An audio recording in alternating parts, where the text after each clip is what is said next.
No smell of coffee. No game show blasting from the kitchen TV. Just that tight, dead silence that made the walls feel closer than they should have been. Ralph was already on the couch when I walked in, elbows on his knees like he was waiting on a punishment to deliver. Lynette was in the recliner across from him, eyes glued to the carpet like it held answers. "Sit down," Ralph said, using the same voice he used when I dented the mower or left the back gate open. I didn't sit right away. I looked around for anything normal.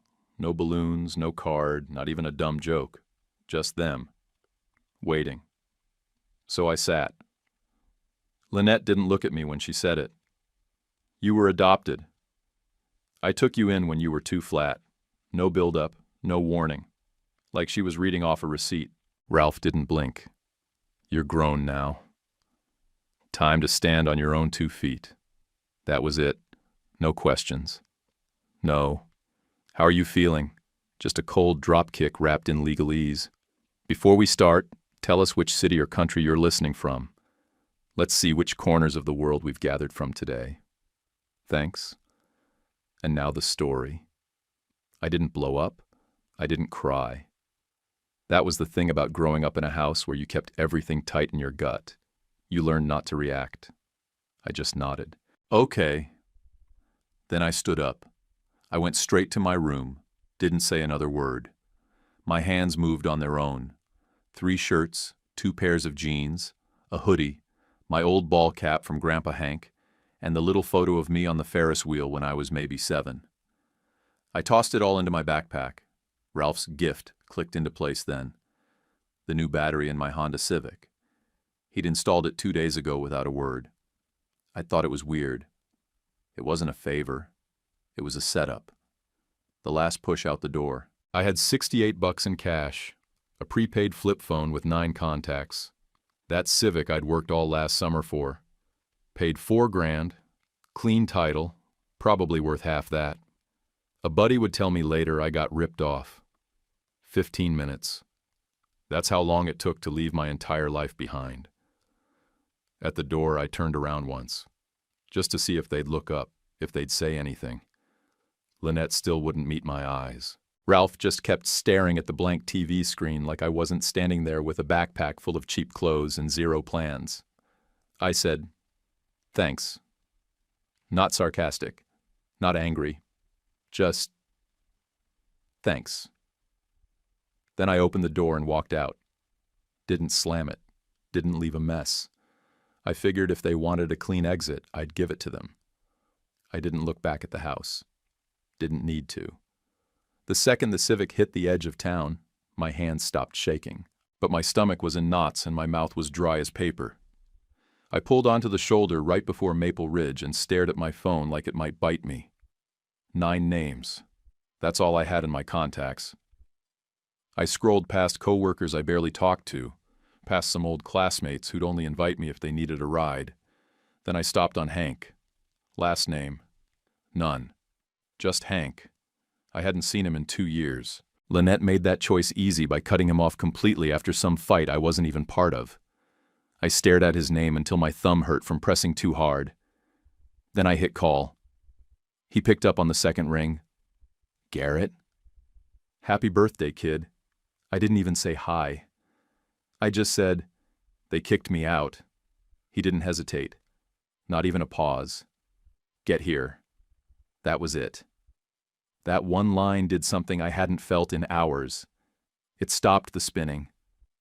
I made it to Hank's by late afternoon. His single-wide sat behind an old bait shop off a gravel road with more potholes than pavement. There were geraniums and busted coffee cans lined up along the porch rail, a country station humming through the screen door, and the smell of bacon grease hanging in the air like it never really left. Hank stepped out before I even turned off the car. He walked straight to me, arms open, and hugged me like I was still 10. He didn't say anything big or emotional, just patted my back twice and muttered, "You aren't alone." Not today, not ever, I believed him. And that's not something I say lightly. Inside, everything looked the same. Ugly brown couch, paper calendar on the fridge, a table that wobbled if you leaned too hard. We ate meatloaf and instant potatoes off chipped plates, while Hank told me the part Lynette never would. She bragged about it once, he said, chewing slow. Said adopting you made sense on paper. Monthly checks came like clockwork. Said it helped keep the lights on. I kept chewing, but my jaw went tight. Those checks stop when you turn 18, he said, tapping the table twice like it was gospel. So she stopped too. I didn't cry, not in front of him, but something inside me cracked right down the middle. I think a part of me always knew, just didn't want to believe it until someone said it out loud. She was real smug about it, he added, scraping his fork across his plate. Made it sound like business. I nodded once and stared at my food.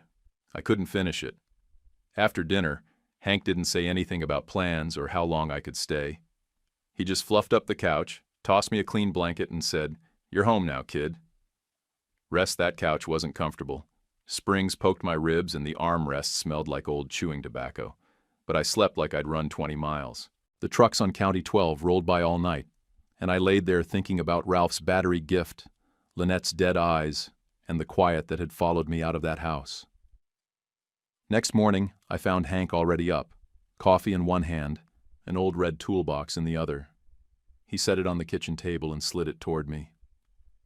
"You want clean money?" he said. "You make it with your hands." That's the rule. I opened the lid. Ratchet sets, socket wrenches, old screwdrivers with worn handles. It smelled like oil and pine sawdust, and something else I couldn't name but trusted. "You'll need these," he added, sipping his coffee. I didn't argue. I didn't know what I was doing yet, but I knew I wanted it to be real, earned, not handed. I found a half-used spiral notebook in his junk drawer and wrote my first list on the back of an old phone bill. Get job, find bed, not shaped like couch, don't call Lynette, no dumb risks. I underlined that last one 3 times. Dumb risks were Ralph's thing. Half-finished ideas and quick money plans that always blew up by payday. Hank didn't preach. He wasn't the kind of guy who gave long talks about turning your life around or God's plan. All he said before heading outside was, "You'll work. You'll keep your head. You'll be fine." That was church enough for me. He let me borrow his truck later that day, and I drove it into town with my backpack still packed. I walked up and down Main Street, hitting every diner, gas station, and shop with a "Help Wanted" sign. Most told me to apply online. One lady at a liquor store laughed and said, "You 18? Good. But we don't hire runaways." I ended up back at Hank's place with nothing but sweat and 2 blisters on my heel. He didn't ask how it went. Just slid a cold root beer across the table and changed the radio station to old school country. That night, I stared at my notebook again and wrote 2 more lines under the first 4. Don't quit, keep it small, but keep moving. That became the rule. Keep moving, even if it's slow, even if nobody's watching. I added a line to the notebook the next morning. Take whatever pays first. That's how I ended up at Rita's Diner off Route 7, working the 5 a.m. shift before most people wiped the sleep out of their eyes. The kitchen was a furnace. I ran the flat top, cracked eggs till my wrists ached, flipped bacon with a speed that made the line cook nod at me like I'd passed some unspoken test. By sunrise, I had grease under my nails and a half-soaked shirt. The pay wasn't great, but the tips, those went straight into a rinsed-out Folgers can under Hank's sink. I didn't touch it, not for gas, not for food. After 3 weeks, I had $412 and a back that screamed every time I bent too fast. On my way to work each morning, I kept passing this rundown blue bungalow with city stickers slapped all over the door. Fines, violations, something about pest control, taped right there in weather-warped plastic sleeves. The lawn looked like it hadn't been touched in years. Weeds up to my knees just walking past the curb. One morning, a cop I knew from the diner, Officer Delaney, black coffee, no cream, always tipped in quarters, pulled into the lot while I was dragging out the trash. I asked about the place. "Guy skipped town," he said, lighting a cigarette. "Owes the city a small fortune. They're done being patient." It sat on my mind all shift. A house that nobody wanted. A wreck, yeah, but maybe something more. After work, I drove by again and finally noticed the "For Sale by Owner" sign half faded in the front window. I called the number. expecting it to be disconnected or lead to voicemail hell. But someone picked up. "Lowell," the voice said, like he was sick of hearing his own name. I told him I was calling about the house. "You got cash or just questions?" he snapped. "I've got a little," I said. "Mostly questions." He sighed hard enough I could hear it through the phone. 14.8, he said. "Take it or leave it. I'm tired of the damn thing." It was like he wanted to sell the place the same way people throw out old tires.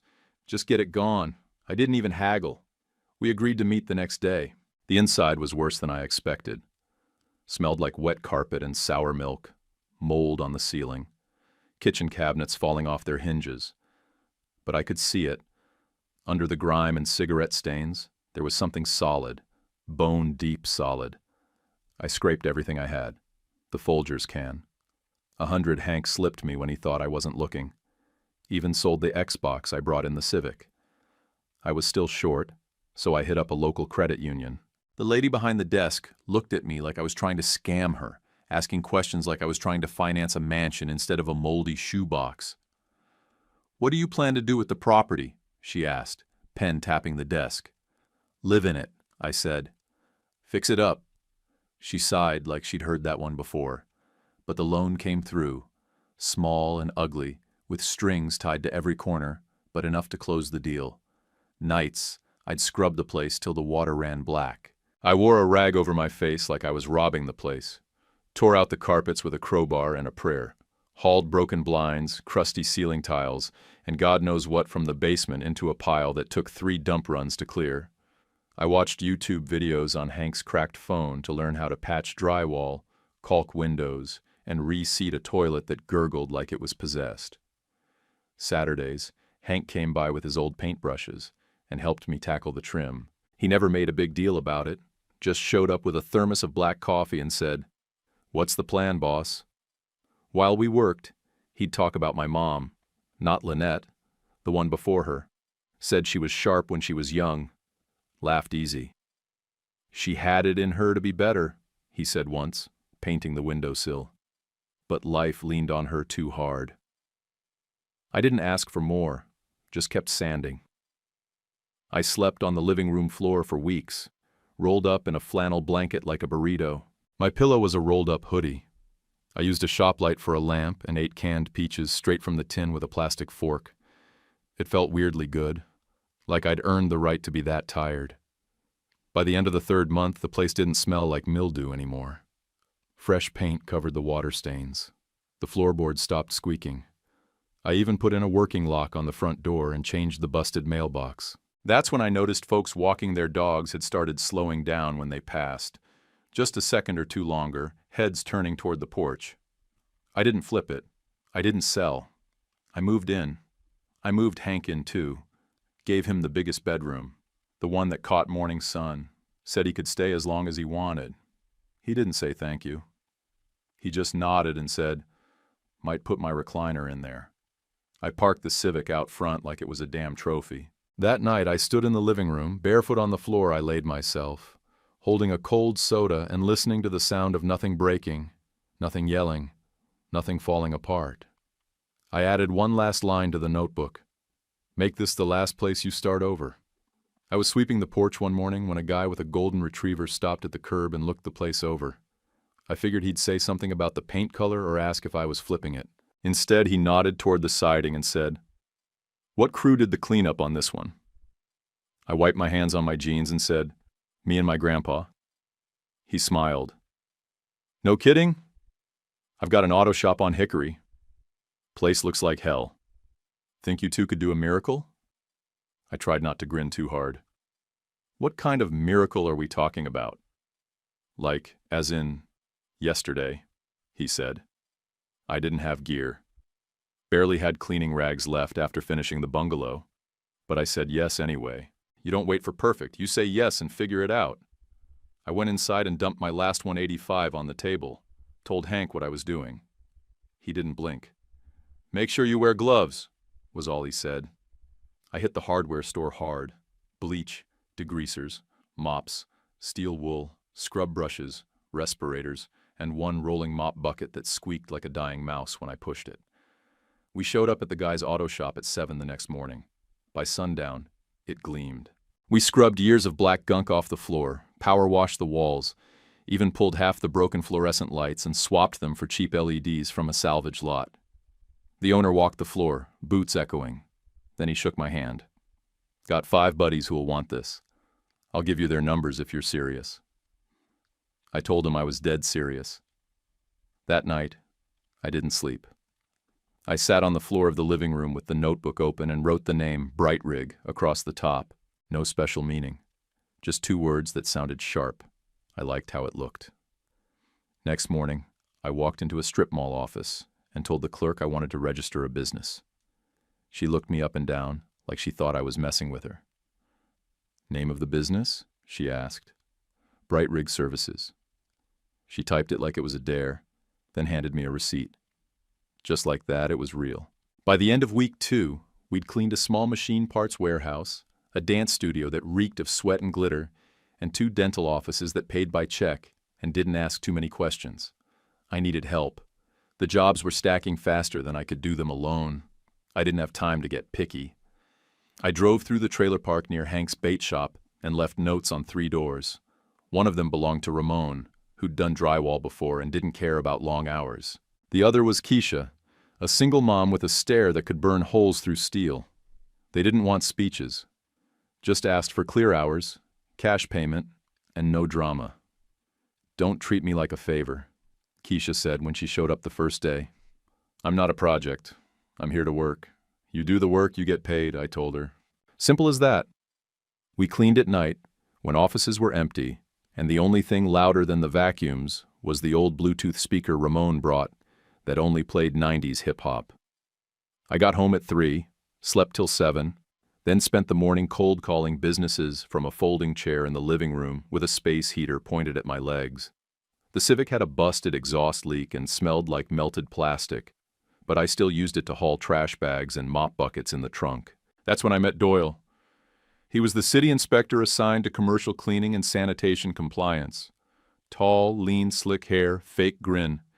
He acted like he was doing me a favor by showing up late. Your forms keep getting misfiled, he said the first time. If you want to fix that, maybe we grab coffee sometime. Talk priorities, I said. You can leave the paperwork and I'll handle it. He smiled. Could make this go faster if we worked something out. I didn't take the bait. I didn't pay him. So every time we sent in a new permit request, it sat, and sat, and sat. Hank wasn't surprised. Keep logs, he told me. Names, dates, what they say, how they say it. You're not dumb. Just don't act like it.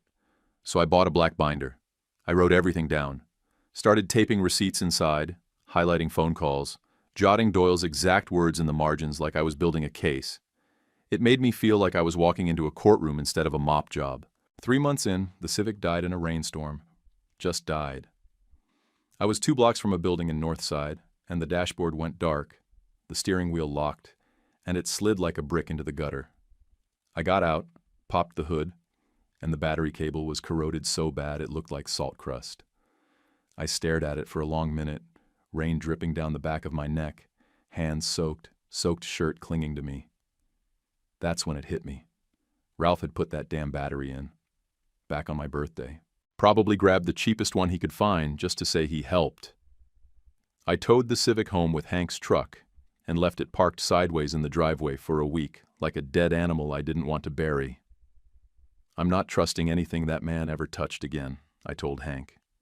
You shouldn't have in the first place, he said, not unkindly. I went inside, crossed out the line in my notebook that said, use what you've got, and replaced it with, only count what's yours. I was scrubbing baseboards in a busted pharmacy downtown, mask on, gloves slick with lemon degreaser, when it hit me. These places weren't just dirty, they were empty. They needed more than mop buckets. They needed people to fill them. So I started asking questions. Who owns this place? Been vacant long? What's the rent? Most landlords didn't want to talk. The ones who did had 2 moods, angry and tired. They didn't care about the backstory. They cared about someone paying rent next month. So I started offering. I clean it. I'll find someone to lease it. No fee till they sign I had no license, no suit, no contacts, just a pen, a clipboard, and the kind of hustle that came from being dead broke and dead certain I wasn't staying there. At night, after we cleaned offices, I'd sit on Hank's couch with his old laptop and read real estate law until the words blurred. I watched seminars on YouTube, took notes like I was cramming for finals. My second try at the license exam, I passed. BrightRig still paid the bills, barely. But this new thing, Northline Properties, that felt like a real future. I set it up quiet, just me and a cheap logo I made on a free app. I didn't even tell Hank right away. I wanted to hand him a check first. Something real. That's when she walked in. Noelle. Sharp eyes, pulled back hair, clipboard in one hand and a resume that read like she'd already run 2 companies and could outwork me on 4 hours of sleep. She was interviewing for operations manager at BrightRig. Said she heard we were growing. Said she didn't want drama, just a job with order. I'm not here for some pitch, she told me, flipping through my schedule notes. I'm here to fix this, because it's a mess. She wasn't wrong. I gave her 2 weeks to prove herself. By day 4, she'd reorganized the routes, shifted shift overlaps, and cut our wasted drive time by 1/3. You should have hired me last year, she said, while eating cold tacos in the truck after a long bid run. I didn't know you last year, I said. Your loss. We didn't talk about feelings. We talked gas mileage, supply costs, which brand of gloves ripped the least, and the coffee. Always the coffee. Why does it taste like socks? She asked one night, holding up the gas station cup. Because we don't pay more than $2 for it, I said. We laughed at that for a solid minute.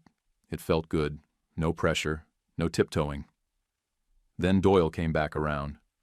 Your floor plans are incomplete, he said, handing back our permit app with the same fake smile. I gave you blueprints and a checklist, I said. You forgot the meeting part, he said, tapping the paper. The let's talk over coffee part.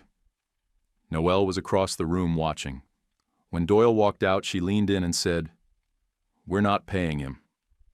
He can make this hard, I told her. She didn't flinch. Then start recording calls. I did. 2 days later, my buddy Marco called. We hadn't talked much since high school, but he'd heard about BrightRig through a cousin. You know, Doyle's not new, he said. He's been pulling this stunt for years. I've got a guy who makes problems disappear. Permits, inspections, whatever you need. You pay a cut, everything moves fast. I didn't answer right away. Just let the words hang. I'm not saying you gotta, Marco added. Just think about it. I'll think, I said. That's all. Noelle found the bakery on Birch. Boarded up, busted windows, but solid bones. Owner was an older woman in Arizona who didn't want to fly back for it. Said she'd lease cheap if someone could clean it out and make it presentable. We had it cleaned and staged in 3 days. I posted it to a couple local leasing boards, and by the 6th day, we had a tenant, a vegan cafe, paid 2 months down. When that first commission check from Northline hit my hand, I didn't run around or scream. I just breathed. Full inhale. Full exhale. It wasn't huge, but it was clean, and it had my name on it. That night, I bought tacos for the crew. Keisha rolled her eyes when I said it was a celebration, but she still ate too.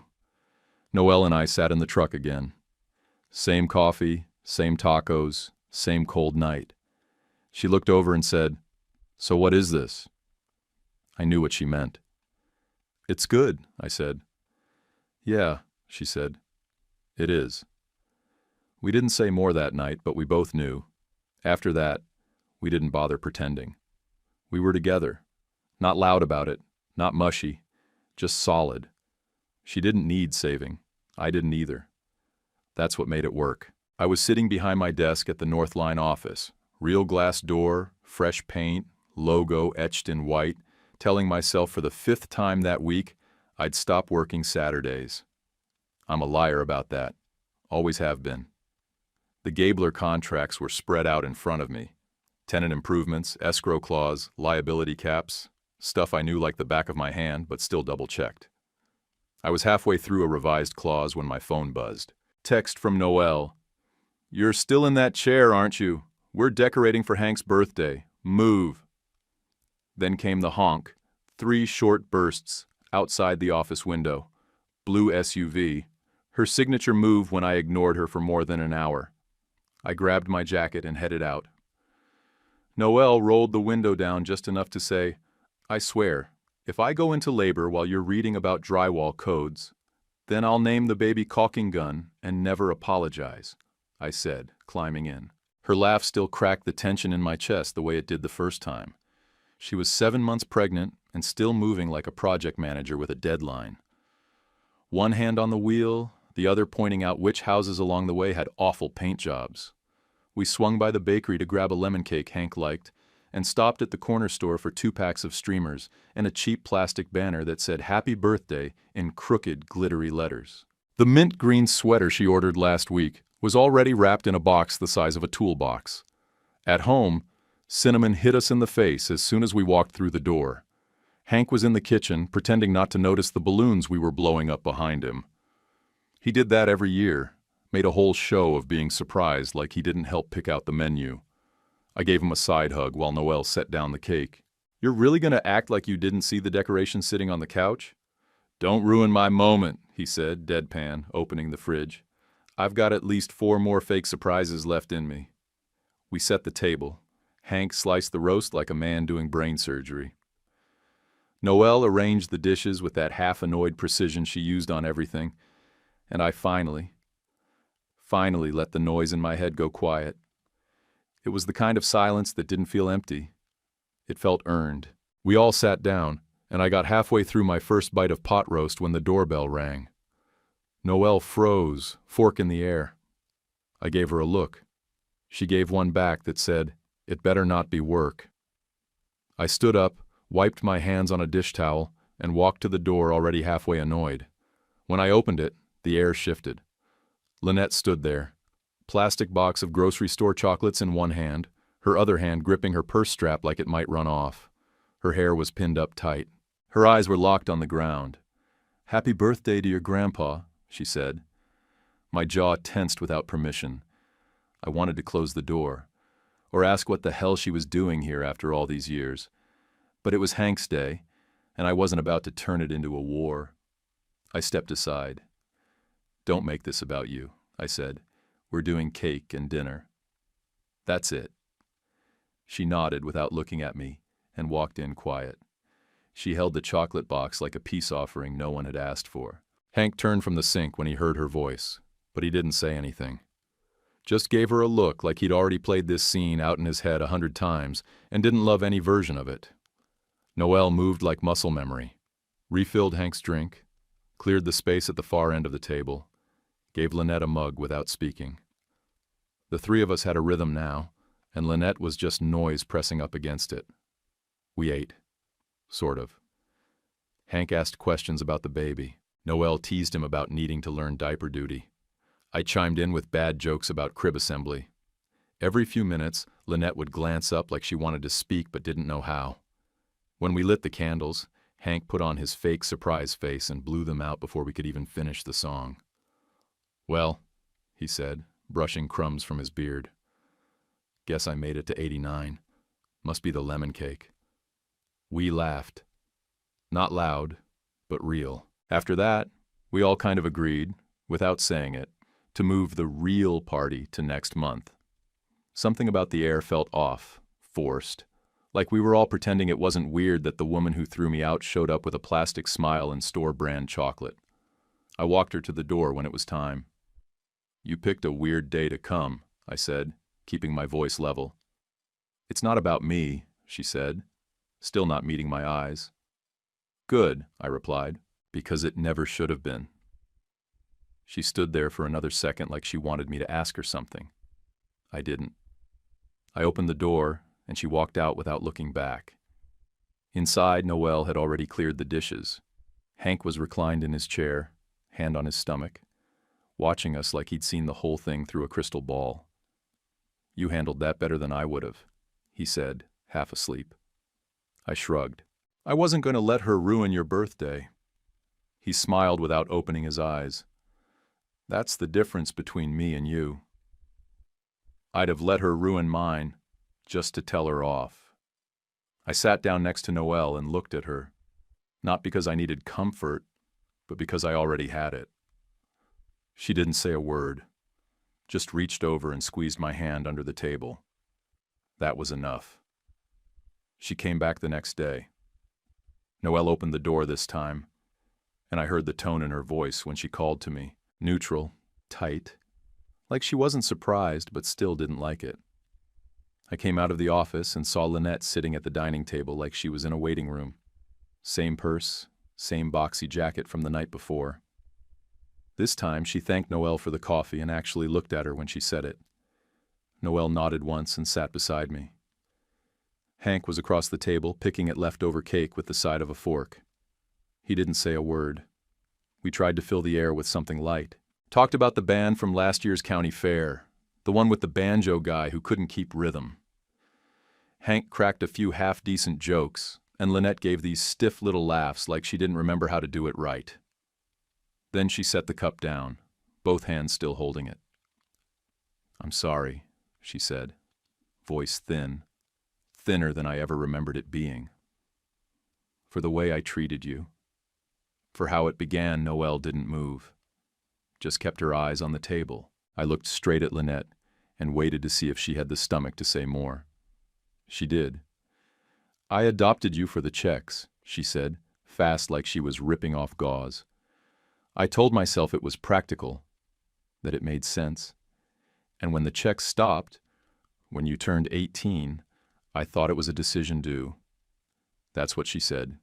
A decision due. Hank's fork froze midair. Noelle's hand slid under the table and rested on my knee just once. No squeeze. Just enough to say, "I'm here if you need it." Lynette swallowed hard, but she didn't stop. "You have every right to hate me," she said. "I earned that." I didn't speak. I wasn't ready, and she knew that. She didn't try to fill the silence. Then she shifted in her seat, glanced at Hank like she needed permission, then turned back to me. "There's something else," she said. "I worked for your company." For Bright Rig I blinked. "What?" "For 3 weeks," she said. "I signed in as Tess, wore a hat, worked nights on a few warehouse jobs. I never looked up. I stared at her, and a chill moved through me in a slow, ugly wave. 5 years back, there'd been an extra name on payroll. Quiet woman. Ball cap pulled low. Never talked, just worked her shift and clocked out. I remembered thinking she looked familiar in the way someone might from an old photo. Like a shape, not a person. "You were on my payroll," I said. "You mopped floors and took my checks. Why?" "I wanted to see how you turned out," she said. "Wanted to know what kind of man you became. You could have just asked." She shook her head. "No. I didn't think you'd even let me in the door. And then I got scared you'd see me. That you'd know. So I quit. I didn't know what to say." I was angry and hollow at the same time, like I'd been picked apart while I wasn't looking. She looked down at her empty cup, then back at me. "There's more," she said. "About your brother." I stiffened. "What brother?" "Toby. He's my son. Your half-brother. I never told him the truth until recently. He's been asking about you for years." "Years?" She nodded. "I told him you left and never called. I didn't say why. I didn't want him blaming me." Hank let out a long breath, the kind that fills a room. "He found out you own Northline," she said. "Saw your name on a lease agreement when he was helping a friend open a barber shop. He came home and said, 'Is this the Garrett?' I couldn't lie anymore. 'And now he wants to meet,' I said, flat. No emotion, just a statement." She nodded. "He asked if I could reach out. Said he's old enough now to know it wasn't your fault." I looked at Noelle, then at Hank, then back at Lynette. "You got a picture?" I asked. She pulled one from her purse and slid it across the table like it was an offering. I picked it up. Kid looked about 20. Broad shoulders, work boots, sharp jaw. He was leaning against a truck with a smile that didn't quite reach his eyes. Looked like someone who grew up guessing too much. "I don't know if I'm ready to see you like a mom," I said, "but I'm not built to hate forever." She nodded, eyes glassy. "I won't forget," I said, "but I'm not shutting the door on Toby. Or on you. Not completely." Her voice cracked. "That's more than I deserve." "Yeah," I said, setting the photo down. "It is." She stood up, gave a small nod to Hank, then to Noelle, then looked at me one last time like she wanted to hug me but didn't dare. When the door closed behind her, the room stayed quiet for a long time. Finally, Hank said, "You handled that with more grace than I'd have had." "I'm not doing it for her," I said. "I know," he said. "You're doing it for the part of yourself that needed to hear it." Noelle leaned her head on my shoulder. "I'm proud of you," she said. I nodded, still staring at the photo of a kid I'd never met, but somehow already cared about. Toby showed up at my office on a Tuesday afternoon, just after lunch. I'd been expecting him all day, but still flinched when I saw him through the glass door. He looked older than the photo, maybe 21, maybe a rougher 23, taller than me by an inch, little scar on his chin like maybe he caught a cabinet edge or a punch he didn't duck in time. He had his hands in his hoodie pocket, and that look people get when they're walking into something big and don't know where to start. We stood there for a second. Then we both stepped forward at the same time. The hug wasn't awkward, but it wasn't smooth either. Like brothers who didn't grow up together but still had the same blood underneath it. He clapped my back once, like he was making sure I was real. I pointed to the conference table. "Hope you like stale donuts. They've been here 2 days. He grinned, sat down. "If there's sugar, I'll survive." We sat there with the box between us like it was some kind of truce offering. He looked down at the table, then at me. I saw what she did. What Ralph did. I knew something wasn't right even back then. But I was just a kid. I didn't push back when I got older. I should have. I shook my head. "You were a kid, Toby. That's not on you." He nodded, slow. "Still." That still hit harder than I expected. It wasn't guilt. It was grief. Not the loud kind, the kind that gets wedged behind your ribs and never quite works its way out. He leaned back in his chair. "I build cabinets now. Got a shop off Mill. Not fancy, but honest work. Mom told me you're having a kid." I nodded. "Yeah, 7 weeks out." "I'll build a crib if you'll let me," he said. "No charge. Just let me do it." "I can pay," I said. He shook his head. "You can shut up in a nice way, or I'll make it extra ugly on purpose." I laughed. Fair enough. It felt solid, like maybe there was something to build here, something more than blood and regret. Then the Doyle mess rolled back in. He'd been slow-walking Bright Rig's renewal permits for months. Lost paperwork, emails that mysteriously bounced back, inspections that got rescheduled without warning. I'd been logging every call since Noelle told me to start taping. 3 of those calls had Doyle fishing for cash, never direct but real slimy. Stuff like, "We could probably prioritize if we had some incentive," or "There's ways to make red tape disappear," if you get what I'm saying. I played one of the recordings for Noelle. She didn't flinch. "We need to catch him in person," she said. "Stage it. He'll push again." And if Marco shows? That's confirmation Marco had been quiet lately. Too quiet. Then he texted me out of nowhere. "Marco, handled Doyle for you?" My guy stepped in. "Expect smooth sailing soon." The next morning, our fire inspection got bumped, again, with 0 explanation. That told me all I needed. Noelle sat across from me, her notebook open, tapping her pen like a gavel. "We set up a meeting," she said. "Neutral ground. You invite Doyle to talk face to face. I show up on accident. Your phone records the whole thing. If Marco walks in too, game over." We chose Charlie's Diner. Red booths, low ceilings, Waitresses who called you honey, whether you were 80 or 18. I booked a corner booth. Told Doyle I wanted to clear the air and streamline things. He showed up wearing the same smug look he always did. Sat across from me, adjusted his cuffs like this was some business lunch. Timelines are rough right now, he said. But you know, certain priorities can be bumped if there's cooperation. My phone was under the napkin holder, screen black, recording clean audio. Cooperation meaning? He leaned in. We both know what I mean. You scratch my back, I scratch yours. It's all part of the game. Then he slid an envelope across the table. I didn't touch it. You're not subtle, I said. He smiled like I'd just complimented him. 2 minutes later, the bell above the diner door rang. Marco walked in, scanned the place, and zeroed in on me. He strolled over like we were old college buddies, clapped my shoulder hard and said, "Told you I could fix it." My guy's good, right? I smiled like he hadn't just stepped in it. Doyle's expression didn't move, but I saw it, the twitch in his jaw, the way his eyes darted between us. He knew the mic was running. Too late. Noelle walked up like she'd just happened to be there, sat beside me and opened her planner. "Hope I'm not crashing anything," she said. Doyle stood up, muttered something about being late for another meeting, and bolted. Marco asked if I wanted to grab a drink later. I didn't answer. Back at the office, I saved the audio to 3 separate drives.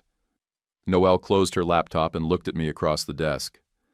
"Think they'll try to spin it?" "They'll try," I said. "But the mic doesn't lie." The next morning, I walked into Lena's office with the recording still hot on my phone. She took one look at my face and said, "Tell me you brought evidence." "I brought everything," I said, setting the flash drive on her desk. She slid it into her laptop, pressed play, and listened with the same cold satisfaction I'd seen from her in court once when she took apart a slumlord in less than 10 minutes. By the time Marco's voice came in, "Told you I could fix it," she was grinning. "Doyle's toast," she said. "Marco, too, if he's dumb enough to say one more word." We took it to the city's ethics board that same day. Lena laid it out like a prosecutor, clear, calm, sharp. Within 48 hours, Doyle was suspended pending investigation. When the board subpoenaed Marco's texts and saw the thread confirming he'd handled it with his guy, his whole defense fell apart like wet cardboard. We didn't leak anything. No social posts, no anonymous tips to reporters. Lena said, "Let the process work and keep your powder dry." So I did. I kept working, kept breathing. While all that mess churned, something else landed on my desk. An anonymous tip came through one of our property alerts. I clicked it and sat back. Ralph and Lynette were behind on property taxes. Again. 3rd lien in 4 years. This time it wasn't just late. It was bad. Compound interest, city fines, notices unopened. The county listed it for lien sale, Tuesday 2 p.m. I didn't tell anyone. I put on a cap, sat in the back row of the hearing room, and let Northlines Holding LLC make the bid. No questions, no noise. We got it. I could have pushed hard. Penalties, court summons, lockout notices. I could have turned the screws and never looked back. Instead, I asked Lena to draft a letter. One offer. No negotiation. The letter said we'd forgive all penalties and release the lien completely if Ralph and Lynette signed and delivered a written statement at a county foster support luncheon, admitting they adopted for the checks and kicked me out the day those checks stopped. They had to read it aloud. One time, in front of the people they owed it to. Lena stared at me after she wrote it. "You want revenge or you want closure?" she asked. "Both," I said, "but I'm doing it clean." A few days later, Lynette showed up at Noelle's office. I wasn't there, but I heard every word after. She walked in holding the letter like it had burned her fingers.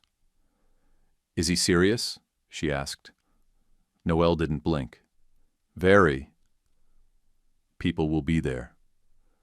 Friends, neighbors." Noelle didn't flinch. "Then tell the truth loud." The luncheon was small, Maybe 40 people, social workers, case managers, some foster families, 2 pastors, a retired judge. Lynette wore black slacks and a too-tight blouse. Ralph came in behind her, silent as a ghost. No tie, no handshake, just kept his eyes on the floor. They waited until the last speaker finished, before Lynette stood.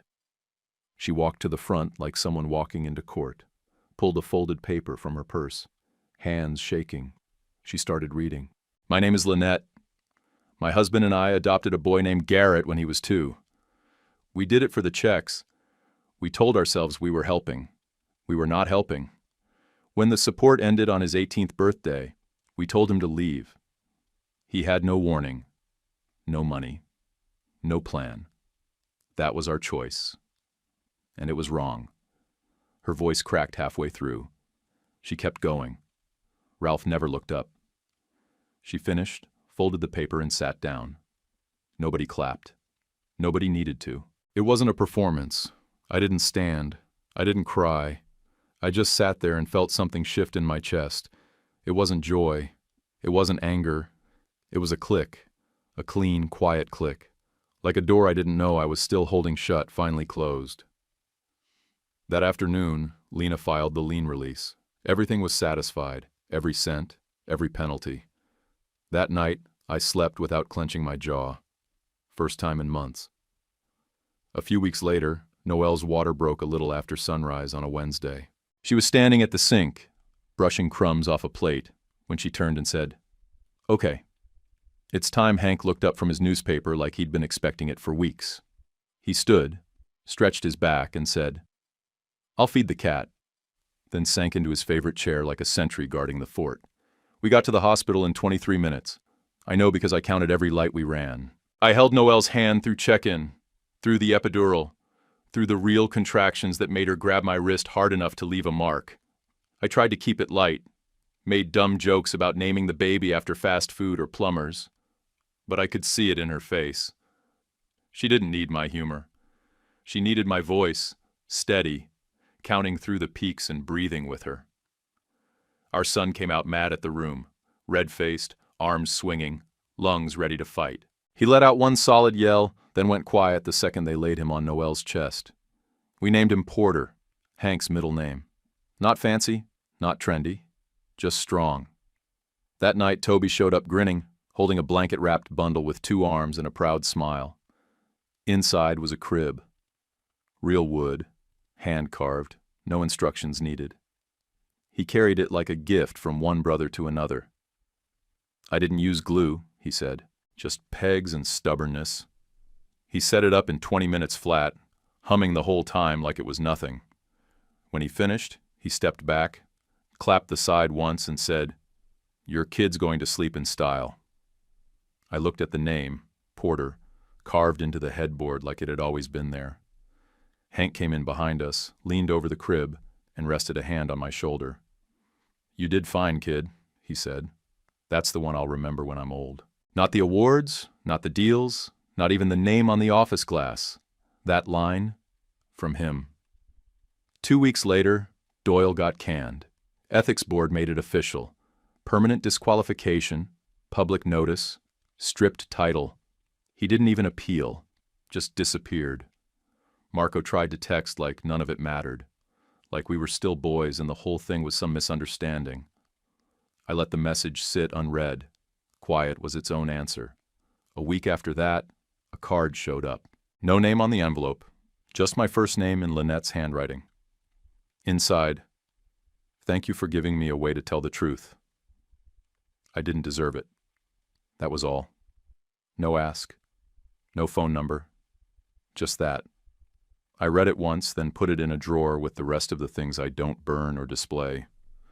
We hosted Hank's rescheduled 89th a month late. Weather was good, food was better, and the mint green sweater Noelle picked looked like it was made for him. Streamers drooped a little from the heat, but the table was full. Toby cracking jokes, Hank pretending not to smile, Noelle bouncing Porter on her hip while yelling at me for cutting the roast uneven. When dessert came out, Noelle gave me the nod. I stood, grabbed the little black mic we kept from Bright Rig office parties, and handed it to Hank. He cleared his throat and held it like a talk show guest. "This all started," he said, pointing toward the living room, "with a blue bungalow that looked like hell and a kid who refused to quit." Everyone laughed. Hank kept going. "I showed up one Saturday to help paint the trim." He handed me a can of Off-White and said, "Don't drip on the windows." I thought, hell, he doesn't even know what primer is. But he worked. That kid worked like every nail he drove was an apology to the world. He glanced over at me. "Some houses are just wood and paint, but some, you build them because you know what it feels like not to have one." That hit me harder than I expected. I looked around the table. Hank, Noel, Porter, Toby, grinning like a dope. I'd wanted revenge once. Real, sharp-edged justice. But what I got instead was better. I built a life so steady, the people who broke me had to face it. And I didn't even have to raise my voice. Do you think Garrett handled Lynette the right way? Or should he have cut her off for good? Leave your answer in the comments. And don't forget to like and subscribe for more stories like this. YouTube picked this for you. Tap it. Let's see if they guessed right.